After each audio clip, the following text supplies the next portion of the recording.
या वेळेत टायमिंग किती झालेले मी बघितलेलं नाही आहे, पण दुपारची वेळ आहे आणि थोडीफार कामं आवरलेली आहेत, थोडीफार आवरायची आहेत आणि इकडं बनत आहे चहा. तर तुम्ही म्हणसाल ताई दुपारच्या वेळेस चहा केव्हाही चहा पिते, तर आज माझा उपवास आहे. तर सगळ्यात आधी सगळ्यांना गोकुळाष्टमीच्या खूप साऱ्या भरभरून शुभेच्छा.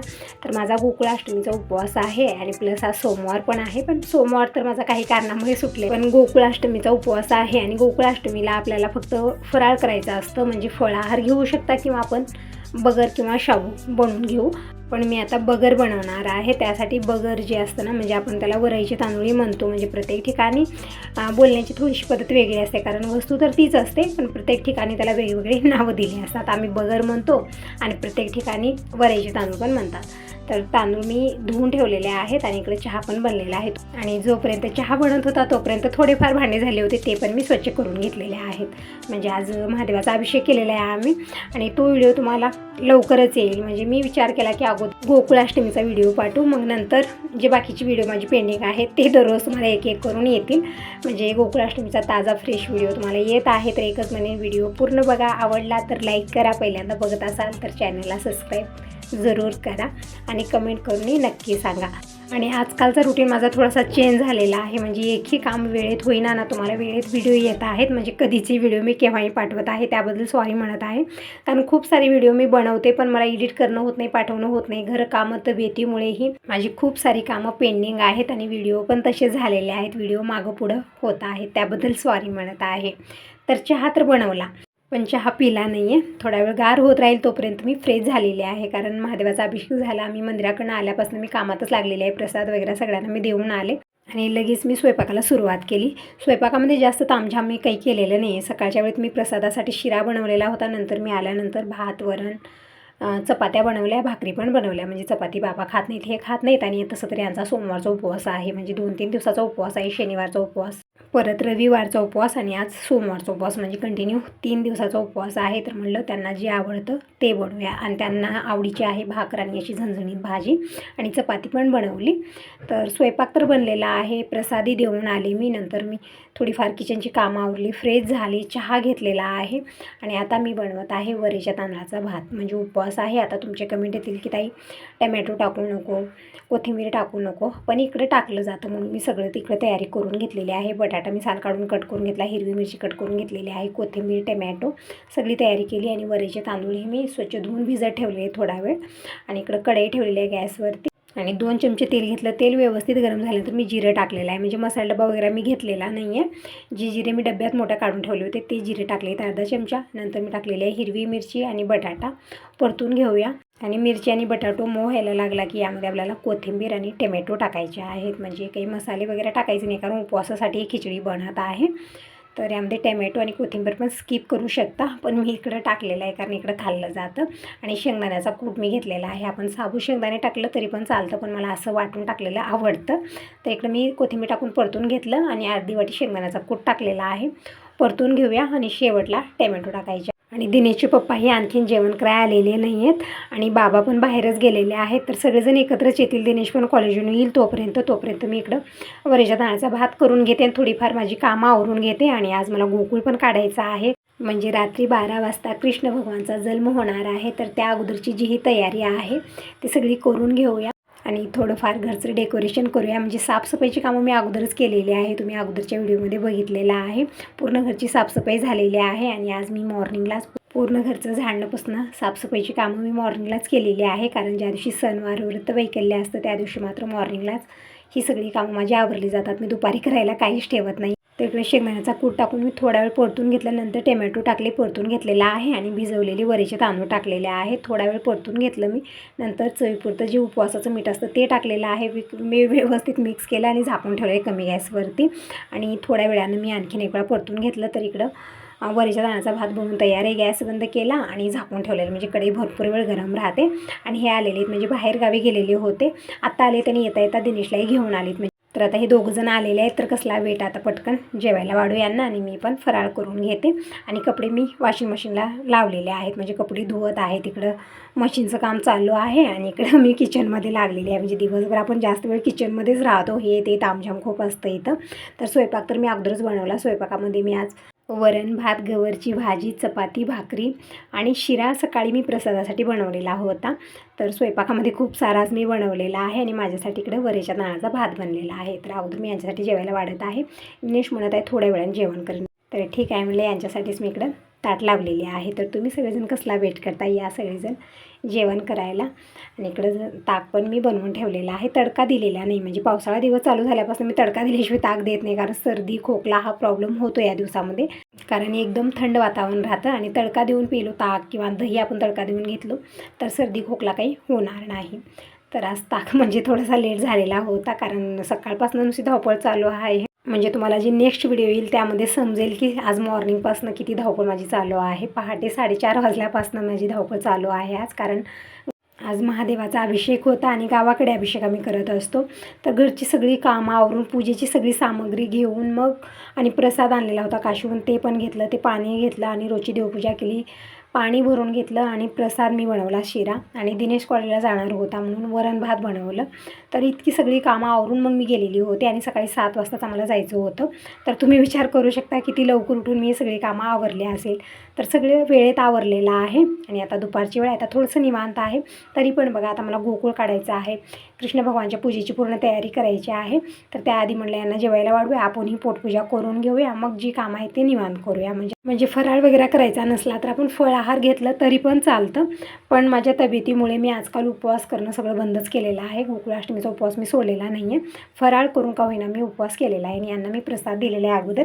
म्हणजे मी काशीचा प्रसाद सगळ्यांना वाटून आलेले, गलीमध्ये सगळ्यांना देऊन आले. प्रसाद कधीही घरी खाऊ नये, सगळ्यांना देऊन आलेले आहे. आणि गॅरेजमध्ये काही यांचे मित्रमंडळी आहेत त्यांच्यासाठी मी पॅक करून ठेवलेला आहे. तेच म्हणले की जातवेळेस प्रसाद घेऊन जावा, कारण आता भरपूर दिवस झाले येऊन, कारण आम्हाला अभिषेक करायचं होतं तोपर्यंत प्रसाद आम्ही सोडलेला नव्हता. तर आज मी प्रसाद सोडलेला आहे, सगळ्यांना देऊन आले. म्हणजे आज देवबामणंही केलेले आहेत.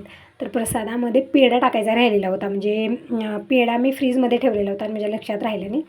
मंदिराकडे घेऊन गेलेले होते, तिथं सगळ्यांना दिलेलं आहे, इथं पण दिलेलं आहे. पण त्या जे मी इकडे पॅकिंग करून ठेवलेले त्यामध्ये टाकलेलं नव्हतं. तर दिनेशचे पप्पा त्या प्रसादामध्येही पेढे टाकलेले आहेत, कारण ते पेढे राहत नाही आहेत म्हणून मी फ्रीजमध्ये ठेवलेला आहे. तर असं आमचं जेवण खाणं झालेलं आहे. परत गॅरेजला गेलेले आहेत आणि मी लागले माझ्या कामामध्ये. म्हणजे जोपर्यंत आमचं सगळं खाणंपिणं होत होतं तोपर्यंत कपडे पण धुवून झालेले आहेत. आणि इकडं आमच्या राजकुमारला बघू शकता कुठल्या कामात बिझी आहेत. जेवण नाही केला आणि शिरूला आंघोळ घालत बसलेला होता, कारण शिरूना बाहेर जातो ना, अंग सगळं चिखल करून येतो. तर त्याला आंघोळ घातलेला आहे, शॅम्पू लावून घासून म्हणत आहे आज जन्माष्टमी आहे, शिरूला आंघोळ घालायची. तर यांचं चालू आहे इकडं. आणि चिखल पण घेऊन आलेला आहे गोकुळ काढण्यासाठी. तर आता गोकुळ काढायला सुरुवात करूया. पण त्या अगोदर मी रोजची कामं आवरलेली, सगळे भांडे वगैरे मी स्वच्छ केले आणि कपडे मशीनमधनं काढून मी हाडकू घातलेले. तर अगोदर ड्राय होऊनच येतात, ते जास्त वेळ लागत नाही हडकण्यासाठी. तरी पण मी हवेत टाकलेले आहेत, कारण ऊन पण आज तितकं नाही आहे. वातावरण एकदमच असं झालेलं आहे की आता लगेच पाऊस येणार की काय असं झालेलं आहे. तर तरी पण हवेला ते कपडे हडकत आहेत. आणि दूध आणखीन एक वेळा गरम केलं आणि आता मी इकडं गोकुळ काढत आहे. तर प्रत्येक ठिकाणी जन्माष्टमी करण्याची पद्धत थोडीशी वेगळी असते. म्हणजे सगळ्यांच्या घरी कशा पद्धतीने पाळणा आणला जातो आणि पूर्ण घर डेकोरेट केलं जातं, बलून वगैरे लावले जातात. पण आमच्या घरामध्ये थोडंसं मोगलाई टाईप आहे, म्हणजे जसं अगोदरची रूल्स आहेत आमच्या घरामध्ये तशाच पद्धतीने मी करत आहे. मी काही याच्यामध्ये चेंज केलेलं नाही आहे. म्हणजे असं चिखलाचं वगैरे फक्त गावाकडेच काढलं जातं आणि तशीच पद्धत माझी पण आहे. मी वर्षाला अशाच पद्धतीनं चिखलानं गोकुळ काढते, पाळणा मी बनवते, त्यामध्ये मी कृष्ण भगवान बनवून त्यामध्येच मी बसवते अशा पद्धतीनं. आणि हे म्हणत होते की यावर्षी तू असं चिखलाचं गोकुळ करू नको, कारण हे गेलेले होते मथुराला, तर तिथं कृष्णाची मूर्ती घेऊन आलेली, तिथनं म्हणत होते हीच मूर्ती ठेवून तू पूजन कर. तरी पण बघा, आता जसं वर्षाला आपण करतो आणि आपली जी अगोदरची परंपरा आहे, रूल्स आहेत, ते मोडलं नाही पाहिजे म्हणून मी छोटंसं गोकुळ बनवलं, जास्त मोठं नाही बनवलेलं आहे. आणि दिनेशला पाठवलेलं होतं पूजेची सामग्री आणण्यासाठी, म्हणजे आज सुंटवडा वगैरे बनतो तर तीही सामग्री आणायची होती. आणि फूल, पिपळाचं पान, हे सगळं आपल्याला पूजेला लागतं. तर ते सगळं दिनेश घेऊन आलेलं आहे. थोडीफार फुलं मी इथली घेऊन आलेले, जी ही पूजेची सामग्री आहे मी अगोदर सगळी आणून ठेवलेली आहे, नंतर खूप धावपळ होते. तर इकडं पूजेची सामग्री आलेली आहे आणि मी गोकुळ काढलेला आहे. म्हणजे जशा पद्धतीने मला येतं तसं, म्हणजे तितकं परफेक्ट मला जमत नाही आहे, पण जसं मला जमतं तशा पद्धतीने मी गोकुळ काढलेलं आहे चिखलानं. आणि इकडं पूजेची सामग्री मी ताटात काढून घेत आहे, म्हणजे आजचं ताट वगैरे मी सगळं तयार करून ठेवलेलं आहे. दिनेशने इकडे झेंडूची फुलं घेऊन आलेलं आहे, परत गुलाबाची फुलं आहे, तुळशीची पानं मी आणलेली आहे, लाल तुळस पण आणलेली आहे. आणि इकडं निळी फुलं जे महादेवाचे फेवरेट आहेत ते पण आणलेले आहे, स्वास्तिकचे आहेत. तर सगळी पूजेची सामग्री मी ताटलीमध्ये काढून ठेवलेली आहे आणि जी थोडीफार माती राहिलेली होती ती दिनेश बाहेर नेऊन ठेवलेलं आहे, म्हणजे जास्त मी मोठं बनवलेलं नाही आहे. आणि इकडं दिनेश काढत आहेत कृष्ण भगवान, म्हणजे मथुराला गेलेले होते, तिथनं कृष्ण भगवानची मूर्ती आणि वृषभ घेऊन आलेले आहेत. म्हणजे हा विचार करून आलेले होते की दरवेळेस मी चिखलाचा गोकुळ करते, तर चिखलाचा गोकुळ न करता ही मूर्ती ठेवून पूजन करावे म्हणून आणलेले होतं. पण मी जसे आपल्या घरची परंपरा आहे ते पण मला करणं गरजेचं वाटलं, म्हणून मी छोटंसं गोकुळ पण बनवलं चिखलानं, जसं वर्षाला मी बनवते. आणि ही जी कृष्णाची मूर्ती आणली ते पण मी पूजेत ठेवणार आहे. तर इकडं मी गवळण्या बनवल्या, कृष्ण भगवान बनवल्या आणि सगळ्यांना इकडे मी डोळे बनवत आहे. कशानं तर ज्वारी लावलेली आहे. आणि इकडच्या साईडला मी आसन अंतरलं आणि त्यावरती मी कृष्ण भगवानची मूर्ती ठेवलेली आहे आणि फोटो पण ठेवलेला आहे. हळदी कुंकू चंदन वाहून घेऊया. आणि मोठी राधाकृष्णाची मूर्ती पण आणलेली आहे, पण या पूजेमध्ये फक्त आपल्याला बाळकृष्णाची मूर्ती ठेवायची आहे, म्हणून मी छोटी मूर्ती ठेवलेली आहे. आणि सगळ्यांचं इकडं मी पूजन करून घेत आहे हळदी कुंकू चंदन लावून. आणि सगळी पूजेची सामग्री तर मी ठेवलेली आहे. अगोदर मी पूजा मांडून घेते, पण नंतर मी सुंठ वडा करून घेते. त्यामध्ये थोडासा वेळ जास्त लागतो, कारण सगळं अर्धा किलोच्या प्रमाणात मी आणायला लावलेलं आहे. पण तितकं मी बनवणार नाही, कारण लेट खूप झालेला आहे आता. आणि दिवसभर ही धावपळ करून करून आता थकले गेलेले आहे खूप. तर म्हणलं आता थोडंसं करावं आणि बाकीचं जे आहे ना ते उद्या करणार आहे, कारण आता आपल्याला नैवेद्याला सुंठवडाच लागणार आहे. तर इकडं खोबरं खारीक सगळं मी सामग्री आणायला लावलेली आहे. सगळे काढून ठेवले, ढीक सुंठ हे सगळं आणलेलं आहे दिनेशनं. तर इकडं मी सगळं ताटलीत काढून ठेवलं आणि दिनेशला म्हटलं की सगळं मला बारीक तुकडे करून दे, तोपर्यंत मी पूजा मांडून घेते. म्हणजे दिनेश पण हेल्प करेल. परत मग मला रात्री आणखी स्वयंपाक बाबांसाठी आणि दिनेशसाठी यांचा उपवास आहे.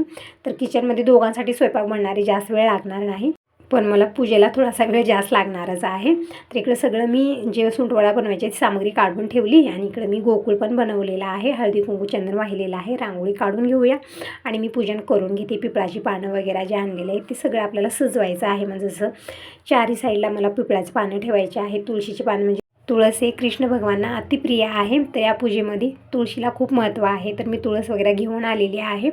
तर आता इकडे मी रांगोळी काढलेली, हलकंसं कलर भरलेला आहे. आणि पिंपळाची पानं अगोदर मी चारी साईडला अशा पद्धतीनं लावत आहे. कंस मामाही मी बनवून ठेवलेले आहे तिकडं साईडला, म्हणजे बिना कंस मामाचा कसा पाळणा होईल कृष्ण भगवानचा ना. तर इकडं कंस मामा हे आहेत, गवळणी पण आहेत. तर सगळ्यांचं मी पूजन करून घेतलेलं आहे. पिपळाची पानं लावलेली आहेत आणि फुलं वाहिलेली आहेत. तर अशा पद्धतीनं मी आज पूजन केलेलं आहे. म्हणजे प्रत्येक ठिकाणी पूजन करण्याची पद्धत थोडीशी वेगळी आहे. म्हणजे असं चिखलाचं वगैरे कोणी गोकुळ बनवत नाही. मी खूप ठिकाणी बघितलेले, फक्त गावाकडेच असं बनवलं जातं. आणि आमचंही तसंच आहे, थोडंसं मोगलाई टाईप आहे. म्हणजे जे घरचे आपले नियम आहेत, रूल्स आहेत, तेच आपल्याला फॉलो केले पाहिजे.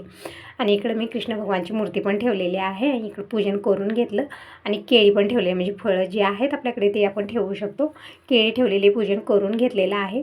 आणि इकडं आरतीचं ताट पण मी तयार केलं. धूप मी इकडं चोळून ठेवलेले आहे. आणखीन मी आरती केलेली नाही आहे. अगोदर मी इकडं सुंठवडा बनवून घेते, कारण रात्री 12 वाजता कृष्ण भगवानचा जन्म झालेला आहे तो. आणि आता टायमिंग रात्रीचे 10 वाजलेले आहेत आणि मी बनवत आहे इकडं सुंठवडा. आणि वस्त्रमाळ व्हायची राहिलेली होती, तर वस्त्रमाळ ही मी इकडं कृष्ण भगवानना वाहिलेली आहे. आणि दिनेश इकडं मदत करत आहे, म्हणजे खारीक वगैरे छोटे छोटे तुकडे करून देत आहे. आणि लाईट गेलेली होती, लाईटचा मी वेट करत होतो, कारण इकडं लाईट राहतच नाही आहे, कुठलीच वेळ नाही, केव्हाही जाते आणि केव्हा येते तिच्या मनचं राज आहे. तर जशी लाईट आहे तशा पद्धतीने आम्हाला कामं आवरायची आहेत. तर अगोदर मी इकडं डिंक तुपामध्ये तळून घेतलेले आहे. आणि आता खारीक एकदम छोटे छोटे तुकडे, म्हणजे जास्त प्रमाणात मी घेतलेलं नाही, खूप सारं दिनेशने घेऊन आलेलं आहे, पण मी इकडं फक्त 10-12 खारीक ज्याने छोटे छोटे तुकडे करून घेतले. आणि खोबरं पण मी इकडे 1 ते 1.5 वाटीच कट करून घेतलेलं आहे छोटं छोटं. आणि छोट्या मिक्सरच्या भांड्यामध्ये एकदम बारीक आपल्याला हे वाटून घ्यायचं आहे अशा पद्धतीनं. आणि शेवटला मी काजू आणि साखर टाकलेली थोडीशी, कारण खारीक आपण भरपूर सारे टाकलेले आहे, त्यामुळे साखर जास्त प्रमाणात टाकलेली नाही आहे. आणि सगळं वाटण करून छान मिक्स केलं, तर इकडे सुंठवडा बनून तयार आहे. तर मी इकडे कृष्ण भगवानसमोर ठेवलेला आहे. आणि आता करून घेऊया आरती. आपण पाळण्याचे गीतही आपण म्हणू शकतो, पण मला पाळण्याचं गाणं काही येत नाही, आपण मोबाईलमध्येही लावू शकतो. पण मी इकडं आरती म्हणत आहे. आणि प्रत्येक ठिकाणी धूमधडाक्यामध्ये कृष्ण भगवानचा पाळणा घातला जातो, पाळण्याचे गाणे म्हणले जातात. आणि प्रत्येक मंदिरामध्ये आज धूमधडाक्यात पूजा होते, पण आपण घरच्या घरी करत आहोत. तर अशा पद्धतीने मी पूजन केलेलं आहे. तर कशी वाटली पूजा मला कमेंट करून नक्की सांगा. व्हिडिओ आवडला तर लाईक करा, पहिल्यांदा बघत असाल तर चॅनलला सबस्क्राईब करा, कमेंट करून नक्की सांगा. Bye bye, good night.